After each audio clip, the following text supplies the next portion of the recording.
அப்பதான் தெரியும் இந்த மாதிரிலாம் இருக்காங்க, பரவாயில்ல ஒரு 100 பேர் இருக்காங்கல்ல, தைரியமா கொஞ்சம் செய்யலாம். ஸோ அந்த பிஸ்னஸை புரிஞ்சு ஃபர்ஸ்ட் அட்டென்ட் பண்ண மீட்டிங் என் பொண்ணை தான் கூட்டிட்டு போனேன், ஃபர்ஸ்ட் பொண்ணு. சரிங்களா? ஸோ அதுக்கப்புறம் பிஸ்னஸ் எடுத்து வேற லெவலில் பண்ணேன். ஸோ அப்போ அந்த இடத்துல 1 ப்ரெசன்டேஷன் கம்பெனி தெரிஞ்சிருச்சு எங்க இருக்குன்ட்டு. சம்பாதிச்சவங்க முன்னாடி பார்த்துட்டேன். என்னோட வேலை என்ன, அடுத்தது பிஸ்னஸ் பண்றது மட்டும்தான். இறங்கி 1 to 1 என்ன கேள்வி கேட்டால் நான் பதில் சொல்றேன்னா, கம்பெனியோட ஓனர்ஸ் எல்லாம் பார்த்துட்டேன், சம்பாதிச்சவங்கள பார்த்துட்டேன், எனக்கு நம்பிக்கை இருக்கு. நான் இறங்கி பேச ஆரம்பிச்சேன், சம்பாதிக்க 1 ப்ரெசன்டேஷன் மூவ் பண்ணேன். ஸோ அதுக்கப்புறம் பிஸ்னஸ் நல்லா போயிட்டு இருந்தது. ஸோ இந்த மாதிரி ஒரு ஆஃபீஸ் டீம் மீட்டிங் இதெல்லாமே அட்டென்ட் பண்ணேன். அதை தாண்டி ஸோ அதுக்கப்புறமா பிஸ்னஸ் வந்து பண்ணிட்டு இருக்கும்போது கன்சீவ் ஆயிட்டேன். எனக்கு கன்சீவ் ஆகிறவங்க எவ்வளோ பேர் பிஸ்னஸ் பண்றாங்க, வேலைக்கு போறாங்க. நான் கேரிங்கா இருக்கேன், நீ 1 வருஷம் குழந்தை பார்த்துட்டு அதுக்கப்புறம் வா வேலைக்குன்னு சொன்னாங்க.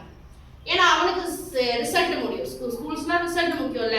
கேரிங் ஆகிட்டா வீட்டுக்கு வந்துட்டு அப்போ எனக்கு ஜாப் எனக்கு கொடுக்கல. பட் இந்த ஆக்சஸ்ல நான் கன்சீவா இருந்தாலுமே எனக்கு டீம் சப்போர்ட் கொடுத்தாங்க. என்னோட டெலிவரியில கூட நான் வந்து அந்த நிறைய வீடியோஸோட சொல்லியிருப்பேன், அந்த வாரம் எனக்கு குழந்தை போறது டெலிவரி பெட்ல இருக்கு 5000 ரூபாய் அக்கௌண்ட்டுக்கு வந்துச்சு. அப்ப நான் இதை யோசிச்சு நானே நான் என் பொண்ணுக்கு வருமானம் போடுறதுக்கு எனக்கு நம்பிக்கை வந்துச்சு. அப்ப இனிமே பிசினஸ் சும்மாவே பண்ணிட்டு இருந்தேன். இப்ப சும்மா விடுவேனா இன்னும் பயங்கரமா பண்ண ஆரம்பிச்சு, வீடியோ கால்ல ப்ரெசன்டேஷன் மூவ் பண்ண ஆரம்பிச்சேன் கன்சீவா இருக்கும் போது. ஸோ குழந்தை பிறந்ததுக்கு அப்புறமா ஸோ தம்பி தூக்கி விசிட் பண்ணேன். ஸோ இந்த மாதிரி ஒவ்வொரு அச்சீவ்மெண்ட்டா போய் இறங்கி பண்ண ஆரம்பிச்சேன். நிறைய அவார்ட்ஸ் வாங்கினேன் கம்பெனில. இன்னைக்கு கம்பெனில சீஃப் எக்ஸிக்யூட்டிவ் டைரக்டரா இருக்கேன். கிட்டத்தட்ட 15 ரூபாய்க்கு மேல சம்பாரிச்சு இன்னைக்கு வீடை கீழே ஃபினிஷ் பண்ணிட்டேன், வீடு கட்டிட்டு இன்னைக்கு வாரத்துனா 10,000 ரூபாய் சம்பாதிச்சிருக்கேன். இந்த ஒரு வாய்ப்பு எனக்கு எங்க கிடைக்கும் யோசிக்கணும் இல்லையா? ஸோ என்னோட ஃபர்ஸ்ட் ஆக்சிஸ்ல நான் சம்பாதிச்ச முதல் மாசம் வருமானம் 41,400 ரூபாய். 14,000 சம்பாதிச்சிருக்கேன். எப்படா ஒரு நாள் அந்த 10ஆம் தேதி வரும் சேலரி வரும்னு காத்துட்டு ஒரு பர்சனுக்கு ஒரு மாசம் 41,000 ரூபாய். அப்படியே ஷாக். அந்த இன்கம் தான் இன்னைக்கும் என்ன பிசினஸ் பண்ண வச்சுட்டு இருக்கு. சரிங்களா? சோ இது பாசிபிளா? எங்கேயோ தெரியாத ஒரு பர்சன், நான் 0, ஜஸ்ட் படிச்சு நல்ல ஒரு வேலைக்கு போனா வாழ்க்கை மாறும் எதிர்பார்க்கிற ஒரு நபரோட வாழ்க்கை இன்னைக்கு இப்படி மாறி இருக்கு அப்படின்னா இது எல்லாருக்கும் சாத்தியமா? சோ இந்த இன்கம் பாருங்க, மாசம் என்னோட வருமானம். சோ இதை வச்சு என்னோட அச்சீவ்மெண்ட் சம்பாதிச்சீங்களா, என்ன பண்ணீங்க நீங்க கேட்கலாம். சோ ஃபர்ஸ்ட் அதிகபட்சம் ஒரு வாரம் 65,000 ரூபாய் சம்பாதிச்சேன். ஒரு வாரம் என்ன பண்ணீங்க, இந்த காசு இல்ல ப்ரூஃப் இருக்கான்னு சொல்லி நீங்க கேட்பீங்க.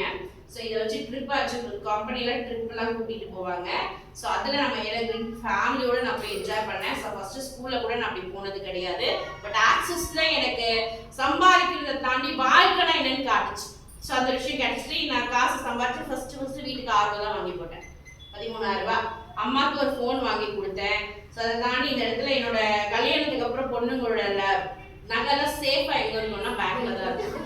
என்னோட எங்க கல்யாணம் உன் கல்யாணத்துக்கு தானே வச்சேன், உன் கல்யாணத்துக்கு தானே செலவு பண்ணேன். எங்க மாமியார் ஒரு பக்கம், எங்க ஹஸ்பண்ட் சம்பாதிக்கிறது ஒண்ணுமே இல்லை. எங்க அம்மா போட்ட நகையை அப்படியே எடுத்து பேங்க்ல வச்சு லோனை கட்டினேன்.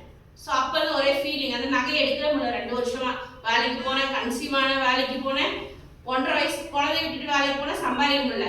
ஆனா இங்க ஆக்சிஸ்ல வந்து 1 வருஷம் கூட கிடையாது, 5 மாசத்துல நகையை விட்டுட்டு மட்டும் இல்லாம அம்மாக்கு தோடு வாங்கி ப்ரெசென்ட் பண்ணேன். இன்னைக்கு நான் எங்க அம்மாக்கு தோடு ஸ்கூல்ல வேலை பண்ணிட்டு வந்து வாங்கி கொடுத்தேன்னா எங்க வீட்டுக்கார சும்மா இருந்திருப்பாரா? உனக்கு சோறு போடுறதே பெருசு, உனக்கு பண்றதே பெருசு, நீ உங்க அம்மாக்கு வேற எடுத்து கொடுக்கலையா? பட் இன்னைக்கு ஆக்சிஸ் சம்பாரிச்சு எங்க அம்மாக்கு நான் தீபாவளிக்குலாம் ட்ரெஸ் எடுத்து கொடுக்குறேன். ஒவ்வொரு டைமே என் சம்பாரிச்சு காசு எடுத்து கொடுத்துருக்கேன். சரிங்களா? என் பொண்ணு சம்பாரிச்சு கொடுக்குறான்னு சொல்லிட்டு யூடியூப்ல வீடியோ கூட போட்டிருப்பேன். ஸோ அம்மாவுக்கு தோடு வாங்கி கொடுத்தது, அதை தாண்டி என் பொண்ணுக்கு ஸோ சைக்கிள் வாங்கி கொடுத்தேன். ஹஸ்பண்ட் டக்குன்னு ஃபோனை உடச்சிட்டாரு, தொலைச்சிட்டாரு. ஃபோன் இல்லை காயத்ரி, நெட் கேஷ் கொடுத்து ஃபோன் எடுத்து கொடுத்தேன். வேற ஃபோனை வாங்கி பண்ணிட்டு போனா உடனே நெட் கேஷை கொடுத்து ஃபோன் வாங்கி கொடுத்தேன். ஸோ அதுக்கப்புறம் அந்த ஃபோனையும் தொலைச்சிட்டா இன்னொரு ஃபோன் வச்சிருக்கேன். சரிங்களா? ஸோ அந்த மாதிரி கிட்டத்தட்ட இது பழைய பிடிஎஃப் இன்னைக்கு கிட்டத்தட்ட ஒரு 15 ரூபாய்க்கு மேலே சம்பாதிச்சிருக்கேன். பெஸ்ட்டாக பிஸ்னஸ் பண்ணிட்டு இருக்கேன். ஸோ இந்த இடத்துல நான் யாருக்கு தேங்க்ஃபுல் சொல்லணும்னா, ஸோ இன்னைக்கு எனக்கு வாய்ப்பு கொடுத்த ஒரு நபர், சரிங்களா, இவங்க தான் அந்த வக்கீல், அவங்க வைஃப் மிஸ் நாத்ரா மேம் சொன்னீங்களா. ஸோ சிடி மிஸ் நாத்ரா மேம் இந்த இடத்துல தேங்க்ஃபுல் சொல்லிக்கிறேன். ஸோ நம்மளுடைய விபி செல்வா சார், ஸோ இன்னைக்கு 27 வயசுல இன்னைக்கு நிறைய பேரை சம்பாதிக்க வச்சுட்டு ஒரு நபர், சரிங்களா, அவங்களுக்கும் தேங்க்ஃபுல் சொல்லிக்கிறேன். ஸோ இன்னைக்கு நம்ம விபிஸ் எல்லாரையும் நான் ஷேர் பண்ணிடுறேன். ஸோ அதுக்கு தாண்டி நம்மளுடைய போர்ட் ஆஃப் வைஸ் பிரசிடென்ட் இன்னைக்கு நான் மட்டும் கிடையாது, என்ன மாதிரி நிறைய பேரை சம்பாதிச்சுட்டு வச்சுட்டு இருக்காரு. ஸோ மிகப்பெரிய இன்ஸ்பிரேஷன். இவரோட ஸ்பீச்சை கேட்டு தான் இன்னைக்கு நான் இவ்வளோ பேசுறேன். அவரை ஸ்பீச்சை கேட்டு அடுத்த நிமிஷம் இறங்கி வேலை செய்ய தோணும், அந்த மாதிரி ஒரு பர்சன். அவரோட இன்ஸ்பிரேஷன் வச்சு தான் இன்னைக்கு நான் பண்ணிக்கிட்டு இருக்கேன். ஸோ எல்லாத்தையும் தாண்டி இன்னைக்கு என்னோட லைஃப் இப்படி மாறி இருக்குங்க. ஸ்கூல்ல இருந்து இன்னைக்கு ரியல் லைஃப் சேஞ்சிங். ஸோ இந்த இடத்துல சம்பாதிச்சவங்க நான் வந்து ஷோ பண்ணிட்டேன். அதை தாண்டி இன்னைக்கு பிபிஸ்லாம் இருக்காங்கல்ல, ஸோ நம்ம வாழ்க்கையை மாற்றக்கூடிய நபர்கள், ஸோ அவங்களையும் நான் உங்களுக்கு ஷோ பண்ணிடுறேன். ஸோ இங்க இருக்காரு இல்லையா, இப்போ நான் காமிச்சல போர்ட் ஆஃப் வைஸ் பிரசிடென்ட் கிட்டத்தட்ட ஒரு இன்ஜினியரிங் முடிச்சுட்டு 40,000 ரூபாய் சம்பளத்துக்கு சென்னையில் ஒர்க் பண்ணிட்டு இருக்காரு ஒரு கம்பெனியில். அவர் இன்னைக்கு வாரத்துக்கு 15 லட்சம் ரூபாய்க்கு சம்பாதிக்கிறார். இவர் இருக்காருல்ல, ஸோ இவர் ஜஸ்ட் எம்என்சி கம்பெனியில் ஒர்க் பண்ண ஒரு நபர். இவங்க யாருன்னே தெரியாதுல்ல, ஸோ இப்படி இருக்காங்கல்ல. ஸோ இவர் பார்த்தா எப்படி இருக்காரு, ஏதோ கம்பெனியில் வேலை செய்கிற மாதிரி இருக்காரு. பட் இவர் இன்னைக்கு கம்பெனியோட வைஸ் பிரசிடென்டா இருக்காரு. அவரோட லைஃப் எப்படி மாறுதுன்னு ஷோ பண்றேன். ஸோ இங்க ஒரு பர்சன் இருக்காருல்ல, என்னோட ஹானரபிள் விபி நான் சொன்னேன்ல. ஸோ 27 வயசுல என்னோட விபி மென்டார்னு சொல்லிட்டு அவரோட போட்டோ பாருங்க. ஸோ நாமக்கல்ல கோழினா ரொம்ப ஃபேமஸ். அந்த கோழி ஃபார்ம்ல ஒரு மேனேஜரா வேலை பண்ணிட்டு ஒரு நபர். பூச்சாண்டி வந்து இருக்காரா, வீடியோ எடுக்காதீங்க.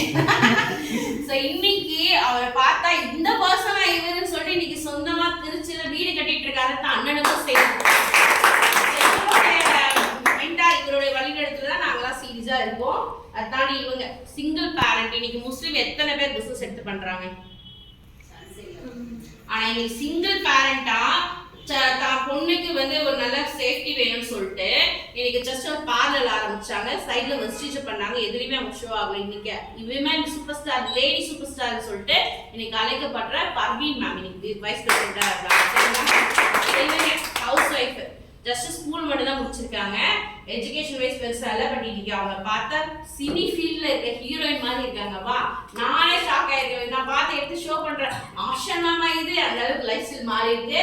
ஸோ இவங்க கார்மெண்ட்ஸ்ல இன்னைக்கு நம்ம நினைப்போம் 10,000 ரூபாய் கிடைச்சா போதும், வாழ்க்கை மாறிடும், 5,000 ரூபாய் கொடுத்தா அம்மாக்கு சேவிங்ஸ் கொடுக்கலாம்னு சொல்லிட்டு கார்மெண்ட்ஸ்ல வேலை பண்ணுற விமன் இன்னைக்கு விமன் என்டர்பிரினரா மாறி இருக்காங்க. அயன் லேடின்னு சொல்லியிருக்காங்க. பாருங்க, எம்சிஏ கம்பெனில ஒர்க் பண்ண ஒரு பர்சனோட லைஃப் ஸ்டைல் சூப்பர் ஸ்டார். இன்னைக்கு ஈசிஆர்ல ரெசார்ட் கட்டி ஒரு யூனிக் சலூன் வந்து ஆரம்பிச்சு இன்னைக்கு பென்ஸ் கார் அச்சீவரா இன்னைக்கு எல்லா அச்சீவ்மெண்ட் நெட்வொர்க்ல மிகப்பெரிய சாம்ராஜ்யத்தை கிரியேட் பண்ண ஒரு பர்சன். ஓகேங்களா? ஸோ இந்த சார் தான் இந்த லேடி தான். இவங்க எப்படி இருக்காங்க பாத்தீங்களா, super star. So Parveen ma'am, so அவங்க ஆக்ட்ஸ்ல கம்பெனியில் ஒன் ஆஃப் வைஸ் பிரசிடென்ட்டாக இருக்காங்க. ஸோ டேவிட் சார் எம்என்சி கம்பெனியில் ஒர்க் பண்ண ஒரு நபர் இன்னைக்கு அஜித்னு சொல்லிட்டு அழைக்கப்படுறாரு நம்ம கம்பெனியில். அஜித் தலை அப்படின்னா டேவிட் சார் தான். ஸோ இந்த மேம் தான் இவங்க. நான் பார்த்து வியந்த ஒரு பர்சன். ஆஷானாமா இவங்க எப்படி இருக்காங்க, அவங்களோட லைஃப் சினி ஃபீல்ட் ஒரு ஹீரோயின் மாதிரி இருக்காங்க. சரிங்களா? ஸோ அதை தாண்டி கார்மெண்ட்ஸ்ல ஒர்க் பண்ண ஒரு பர்சனோட லைஃப் ஸ்டைல் எப்படி மாறி இருக்கு, நம்ம சொன்ன ஐயா ஸோ மென்டார் பிபி செல்வாஸோட லைஃப் ஸ்டைல் எப்படி மாறி இருக்கு, முன்னாடி நாங்க பார்த்துருக்கோம். நீங்க பிசினஸ்குள்ள வந்தா நீங்களும் பார்க்கலாம். இன்னைக்கு இவங்க கோடி கணக்குல சம்பாதிச்சிருக்காங்க. இன்னைக்கு நம்ம வீட்டுல ஒரு பர்சன் ஒரு கவர்மெண்ட் ஜாப்ல ஒரு 50,000 ரூபாய் சம்பாதிக்கிறான்னு வச்சுக்கோங்களேன், அவங்க உங்ககிட்ட எப்படி பழகுவாங்க? ஆட்டிடியூட் காட்டுவாங்களா? 50,000 ரூபாய் சம்பாதிக்கிற நீ என்ன படிச்சிருக்க, ஏன் நீ இது படிச்சிருக்க இது ஆயிருக்கலாம்ல, கண்டிப்பா பாப்பாங்களா இல்லையா? அவங்களோட கெட்னஸ் வச்சுன்னு ஒரு ஊருக்கு வந்தாங்கனாலே தெரியும். ஊர்ல எல்லாம் அப்படிதான்ப்பா. நான் ரேஷன் சொல்ல மாட்டேன், பட் அவங்க 1.5 லட்சம் ரூபாய் சம்பாதிக்கிறாங்க. வச்சுக்கோ, நீ சம்பாதி, உன் குடும்பத்துக்கு ஆகுது. எங்க நாங்களும் சம்பாதிக்கிறோம், அவங்க 1.5 லட்சம் ரூபாய் சம்பாதிக்கிறாங்க பாரு. நான் அவங்க ஆட்டிடியூட் பார்த்தா நம்ம அடுத்த டைம் இப்படி திரும்பி கூட பார்க்க மாட்டோம். அந்த அளவுக்கு உங்ககிட்ட இருக்க மேலக்கு கேள்வி, என்ன செப்பல் போட்டிருக்கா, என்ன நகை வியர் பண்ணிருக்கா, என்ன ட்ரெஸ் போட்டிருக்கா. இந்த சமுதாயத்துல கோடி கணக்குல சம்பாதிச்சவங்க தோல் மேல கையை போட்டு வாங்க பண்ணலாம், சூப்பரா பண்ணலாம் அப்படின்னு தட்டி கொடுத்து தூக்கி விடுற ஒரு இடம் ஆக்சஸரியா தான். இன்னைக்கு என் கூட பிறந்தவங்க, என்னை சுத்தி இருக்கவங்க எல்லாருமே நீ சம்பாதிச்சு வந்து பாரு, நான் சம்பாதிக்க வைக்கிறேன் கூப்பிட்ட ஒரே விஷயம் ஆக்சஸரியா தான். சம்பாதினாங்க, நான் சம்பாதிக்கிறேன் கூப்பிட்ட ஒரே விஷயம் ஆக்சஸரியா மட்டும் தாங்க. உன்னால முடியும், நீ பண்ணு, நான் இருக்குன்னு சொல்லி தட்டி விட்டு தூக்கிட்ட ஒரு விஷயம் ஆக்சஸரியா தான். ஸோ இன்னைக்கு கம்பெனில ஒரு சீஃப் எக்ஸிக்யூட்டிவா டைரக்டர் தாண்டி ஒரு பிரைம் மெம்பரா இருக்கிற சொல்லிட்டு ரொம்ப ஹாப்பியா அப்படி சொல்லும் போது அப்படியே சிரிக்குது. அந்த அளவுக்கு லைஃப் மாறி இருக்கு. இந்த ஒரு விஷயம் உங்களுக்கும் கிடைக்கணும் அப்படின்னா ஒரே விஷயம் தான். 4 வருஷமா நான் இருக்கேன், 7 வருஷமா கம்பெனி இருக்கு, சம்பாதிச்சவங்க பேசிட்டாங்க. இதையும் தாண்டி நீங்க போய் வீட்டுல போய் பேசுங்க, டிஸ்கஸ் வித் மெனி பீப்புள், ஆன டிசிஷன் நீங்க எடுங்க. சரிங்களா? ஏன்னா இன்னைக்கு சம்பாதிச்சவங்க 4 இருக்கேன், நான் கம்பெனில இருந்து நான் வேலைக்கிட்டே போகணும், நான் கார்மெண்ட்ஸ்க்கே வேலைக்கு போறேன், எனக்கு கம்பெனில வேலை செஞ்சு சம்பாதிக்க முடியல. இப்ப கம்பெனி நான் வேலைக்கு நின்னுட்டேன், கம்பெனி ப்ராப்ளமா நான் ப்ராப்ளமா? என்னால முடியல, நான் தான் நின்னேன். அதனால கார்மெண்ட்ஸ் கம்பெனியே தப்பு நான் சொல்வேனா? ஸோ நெட்வொர்க்ல நான் ஜாயின் பண்ணிட்டேன், என்னால பிசினஸ் பண்ண முடியல.